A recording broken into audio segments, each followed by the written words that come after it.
Niin? Hyvä kun tulit, Jorma.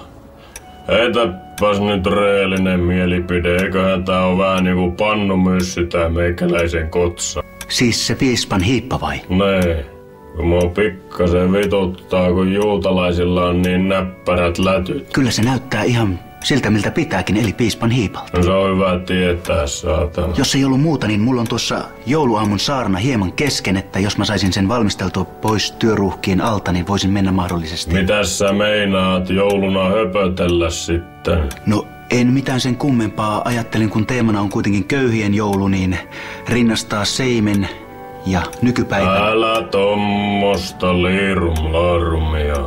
Tempaset virtajohdon molkujuureen ja virran päälle niin, että terska paistaa punaisena ja sanot, että tässä teille punakuonopetteri, saatana. Kyllä mä kuitenkin pitäydyn Betlehemin suunnalla. Älä sitä sitten ainakaan sitä virhettä mene tekemään, että kuset kristallikruunu ja lasit täyteen.